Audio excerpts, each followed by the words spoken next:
இது வந்து இந்த சீலா மீன், அதான் வஞ்சிரம் மீன் சொல்கிற இந்த சீலா மீன், அதுக்கு அதை வந்து இந்த அளவுக்கு கரெக்டாக இது முங்குற அளவுக்கு கொஞ்சம் தண்ணி ஊற்றி ஒரு 10 நிமிஷம் நல்லா வேக விட்டுறணும். அந்த தண்ணி இல்லாமல் அப்படி வேக வச்சிடணும். 2 பக்கம் இப்படி திருப்பி போட்டு இதில் உப்பு மஞ்சள் மிக்ஸ் பண்ணி நான் வேக வச்சு வச்சுருக்கிறேன். இனிமேல் இதை வந்து இந்த தோல் இதெல்லாம் முள்ளெல்லாம் எடுத்து நல்லா உதுத்து வச்சுக்கிட்டாலும் அதுக்கு தேவையானது வெங்காயம், பெரிய வெங்காயம் நான் வெட்டி வச்சுருக்கிறேன். அப்புறம் வந்து 3 உருளைக்கிழங்கு நல்லா வேக வச்சு வச்சுருக்கேன். இதையும் நல்லா மசிச்சிடணும். அப்புறம் அதுக்கு போடுறதுக்கு இந்த கொத்தமல்லி, கருவேப்பிலை எல்லாம் எடுத்து வச்சுருக்கேன். அதெல்லாம் நல்லா பொடிசாக அதோட மிக்ஸ் பண்ணிக்கிடணும்.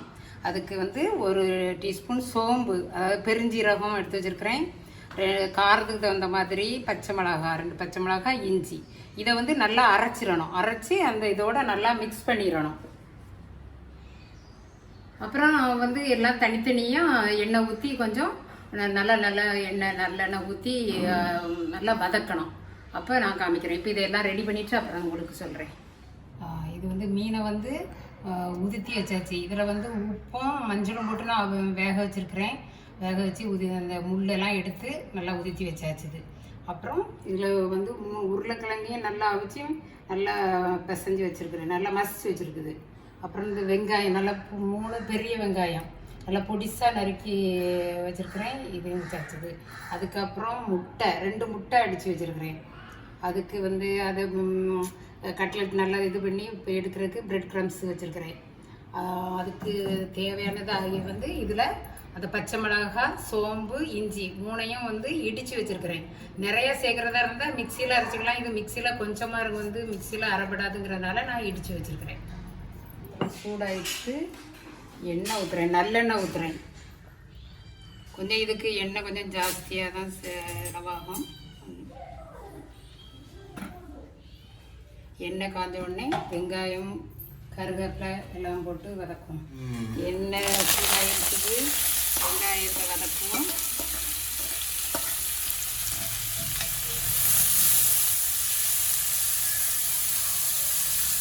வெங்காயம் நல்லா வதங்கணும். வதங்கினா தான் நல்லா டேஸ்ட்டாக இருக்கும். இடித்து வச்ச சோம்பு, இஞ்சி, பச்சை மிளகாய் இதை சேர்க்குறேன்.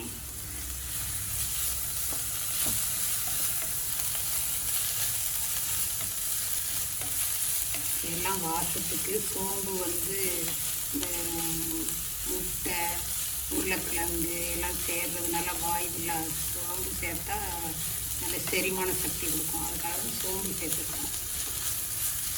இஞ்சியும் அதுதான்.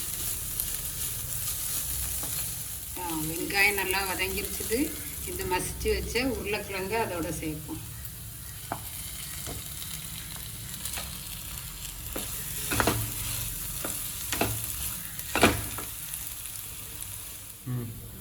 கொஞ்சமாக கரம் மசாலா சேர்த்துக்கிறேன்.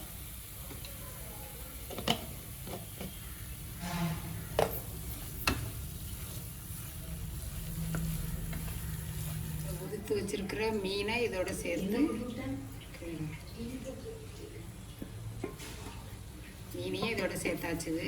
என்ன உப்பு காரம்லாம் இருக்கான்னு பார்த்துட்டு நல்லா வதங்கினோடனே இறக்கி இதை வந்து கட்லெட் மாதிரி உருண்டை பிடிச்சிட வேண்டியதான். அதுக்கப்புறம் எப்படின்னு காமிக்கிறேன். மசாலா எல்லாம் போட்டு வதக்கி வச்சாச்சுது. இது இன்னும் கொஞ்சம் நமக்கு ஆறுனதும் உருண்டை பிடிச்சி முட்டையில் இது பண்ணி ப்ரெட்டில் இது பண்ணி எண்ணெயில் போட்டு எடுத்துட வேண்டியதான். அப்போ காமிக்கிறேன்.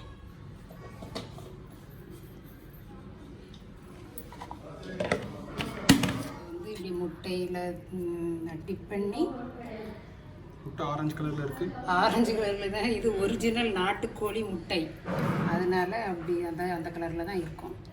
ஓகே. இது எல்லாம் இப்படி ப்ரெட்டெல்லாம் போட்டு நல்லா டிப் பண்ணிவிட்டு ப்ரெட் க்ரம்ஸில் அப்படி போட்டு எல்லாத்தையும் ரெடி பண்ணி வச்சுக்கிடணும். ரெடி பண்ணி வச்சுட்டு அப்புறம் தவாவில் போட்டு எடுத்துட வேண்டியதுதான். வந்து அடுப்பில் பாத்திரம் வச்சாச்சுது. இந்த எண்ணெய் ஊற்றுறேன். எண்ணெய் வந்து இதுக்கு ஜாஸ்தி ஊற்ற வேண்டியதில்லை, கொஞ்சம் குறைவாக ஊற்றணும். தோசைக்கல் நல்லா குழிவாக இருக்கிற மாதிரி இருந்ததுன்னா அதுலேயும் வச்சு எடுக்கலாம். அது நல்லா வசதியாக இருக்கும்.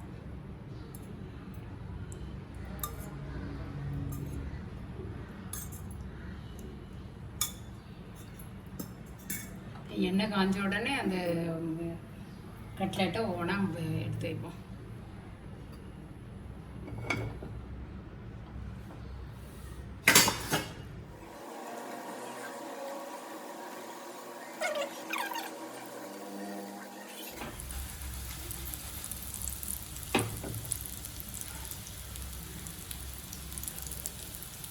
கொஞ்சம் இந்த ஒரு பக்கம் வேகணும், வெந்தது பக்கம் அடுத்த பக்கம் திருப்பி போடணும். திருப்பி போடுறப்ப வந்து எப்படி நல்லா மெதுவாக இந்த ஒரு பக்கம் ப்ரௌன் ஆகிட்டா அதுக்கப்புறம் இந்த சைடு திருப்பி போட்டுற வேண்டியது. அந்த பக்கமும் ப்ரௌன் கலர் ஆன உடனே எடுத்துட வேண்டியது. கட்லெட் ரெடி ஆகிடும். தீ வந்து வேகமாக வைக்காமல் கொஞ்சம் நிதானமாக சிம்மில் வச்சு செய்யுங்க. அப்போ தான் அது உடையாமல் வரும். இது வந்து எனக்கு எங்கள் அக்கா பெரிய அக்கா சொல்லி கொடுத்தாங்க. நான் இது வரைக்கும் செய்தது கிடையாது. அக்கா அடிக்கடி செய்வாங்க, நிறைய செய்வாங்க. அவங்க வருஷத்தில் ஒரு தடவை ஃபங்க்ஷன் வரும். ஆமாம், அப்போ அவங்க வந்து நிறைய இப்படி செய்வாங்க. அதனால அக்கா செய்தது பார்த்துருக்குறேன். நான் அக்காட்ட கேட்டு இதே மாதிரி உங்களுக்கு செய்து காமிக்கிறேன். அந்த பாத்திரத்தை உங்கள் அக்கா பேர் என்ன? அக்கா பேர் வந்து பட்டக்கா. அவங்க முழு பேர் வந்து மேட்சி சரோஜா. ஆனால் நாங்கள் கூப்பிடுறது பட்டக்கான்னு சொல்லுவோம். என்னோட பெரியம்மா, பட்டு பெரியம்மா. ஆமாம், உனக்கு பெரியம்மா, எனக்கு வந்து பெரியம்மா மகா. எனக்கு வந்து சமையல்லாம் ரொம்பலாம் ஒன்றும் தெரியாது. ஒவ்வொருத்தட்டையாக கேட்டு அப்படி அவங்க செய்கிறத வச்சு நான் இப்போ உங்களுக்கெல்லாம் செய்து காமிக்கிறேன். நான் சமையலில் எக்ஸ்பர்ட்லாம் கிடையாது. ஏதோ வீட்டில் சமைக்கிறத நான் செய்து உங்களுக்கு காமிக்கிறேன். பட்டு பெரியம்மா கட்லெட் கிடைக்குது இன்னைக்கு. ஆமாம், ஃபிஷ் கட்லெட். இதே மாதிரி என்ன சிக்கன் கட்லெட், அப்புறம் மட்டன் கட்லெட், எல்லா கட்லெட்டும் பண்ணிடலாம். ஆமாம், புது விதமாக இருக்குது கட்லெட்டு. சூப்பராக ஃபிஷ் கட்லெட் பார்க்கவே சூப்பராக இருக்குது. இதோட ரெசிபி லைட்டாக சொல்லிடுங்க. இதுக்கு வந்து முள் இல்லாத மீன் வாங்கிக்கிடணும். முள் இல்லாத மீன் எங்கே கிடைக்கும்? கடையில் கிடைக்கும், மீன் கடையில் இருக்கும், பார்த்து வாங்கணும். அந்த சுறா மீன் வாங்கலாம், அது கிடைச்சா. அது வந்து கொஞ்சம் கிடைக்கிறது கஷ்டமாக. ஆனால் அந்த சீலா மீன்கிறது வந்து வஞ்சிரம் மீன் சொல்லுவாங்கள்ல, நெய் மீன் அப்படின்னு எல்லா ஊர்லேயும் சொல்கிறாங்க. வஞ்சிரம் மீன் அதுலேயும் முள் இருக்காது. அந்த மீனை வாங்கிக்கலாம். முள் இல்லாத மீன் கொஞ்சம் பெரிய சைஸ் மீன், அதை வாங்கி நல்லா ஆமாம் கொஞ்சம் வேக வச்சுக்கலாம். சிலர் ஆவியில் வேக வைக்காங்க. நான் வந்து தண்ணி அது கரெக்டாக அளவு தண்ணி வச்சு அந்த தண்ணி வத்துற வரைக்கும் ஒரு 10 நிமிஷம் அப்படி உப்பும் மஞ்சள் தூளும் போட்டு வேக வச்சுருக்குறேன். அப்புறம் அதை வந்து முள் இல்லாமல் எல்லாம் நல்லா உதுத்தி வச்சுக்கிடணும். அப்புறம் வந்து உருளைக்கிழங்கு ஒரு 1/2 கிலோ மீனுனா 1/2 கிலோ உருளைக்கிழங்கு எடுத்துக்கிடுங்க. ஒரு 4 உருளைக்கிழங்கு எடுத்துக்கலாம். பெரிய உருளைக்கிழங்கு நல்லா வேக வச்சு அதையும் மசிச்சு வச்சுக்கிடணும். அதுக்கு தகுந்த மாதிரி வெங்காயம், பெரிய வெங்காயம் ஒரு 5 வெங்காயம் பொடிசாக நறுக்கி வச்சுடுங்க. அதாவது மீனுக்கு தகுந்த மாதிரி. நான் கொஞ்சம் மீன் எடுத்துருந்தேன், நல்லா கொஞ்சமாக செய்திருக்கிறேன். மீனுக்கு தகுந்த மாதிரி வெங்காயம், உருளைக்கிழங்கு எல்லாம் நிறைய எடுத்துருங்க. அப்புறம் நான் இதில் அரைச்சி போட்டது வந்து ஒரு பச்சை மிளகாய், இஞ்சி, சோம்பு, இதை வந்து அதில் அரைச்சி மிக்ஸ் பண்ணேன். அந்த காரம் உங்களுக்கு பத்தலை அப்படின்னா கொஞ்சம் சிவப்பு மிளகாத்தூள் அதில் போட்டுக்கலாம். அப்புறம் கரம் மசாலா அதுவும் சேர்த்துருக்குறேன். முதல்ல வந்து எல்லாம் தனித்தனியாக வச்சுட்டு நல்லெண்ணெய் நிறையா ஊற்றி வெங்காயத்தை முதல்ல போட்டு வதக்கணும். வெங்காயம், கருவேப்பிலை அதெல்லாம் போட்டு வதக்கிக்கிடணும். அப்புறம் அதில் கொத்தமல்லி இலையும் சேர்த்துக்கலாம். அப்புறம் அது வதங்கின உடனே உருளைக்கிழங்கு மசிச்சு வச்சுருக்குறோம்ல, அதை போட்டு வதக்கணும். அதுவும் நல்லா வதங்கினதுக்கப்புறம் மீனை போட்டு வதக்கணும். அதோட இந்த மசாலாக்கள் எல்லாம் அதில் போட்டு நல்லா வதங்கின உடனே ஏற்கனவே வேக வச்சது, அதனால் கொஞ்சம் நல்லா வதங்கின நல்லா வாசம் வர்ற மாதிரி வதக்கி எடுத்து வச்சுட்டு ஆறின உடனே இப்படி உருண்டை பிடிச்சி நல்லா இது பண்ணி அப்புறம் முட்டையை அடித்து வச்சுட்டு அதில் டிப் பண்ணி அதுக்கப்புறம் ப்ரெட்டு தூளில் அதையும் நல்லா டிப் பண்ணி எண்ணெயில் அப்படி ஃப்ரை பண்ணி எடுங்க. நிறைய எண்ணெய் ஊற்றி உள்ளுக்குள்ளே போட்டு பொரிச்சிங்கன்னா எண்ணெய் நிறையா சொதன்னு குடிக்கும். அதனால் இந்த ஃப்ளாட்டாக இருக்கிற பேனில் வச்சு செய்யலாம். இல்லைன்னா அப்படி கொஞ்சம் தோசைக்கல் அப்படி நல்லா குழிவாக இருக்கிற தோசைக்கல் இருக்கும், அதில் மீன் பொரிக்கிறதுக்கு வச்சுருப்பாங்க சிலர். அதுலேயும் கொஞ்சமாக எண்ணெய் ஊற்றி அப்படியே இது மெல்ல திருப்பி போட்டு எடுத்துட்டு மீன் கட்லெட் ரெடி ஆயிடும். சூப்பர். இது சாப்பிட்டு பார்த்து எப்படின்னு சொல்லுங்கள். ஆல்ரெடி நான் பாதி சாப்பிட்டு பார்த்துட்டேன், செமையாக வந்திருக்கு.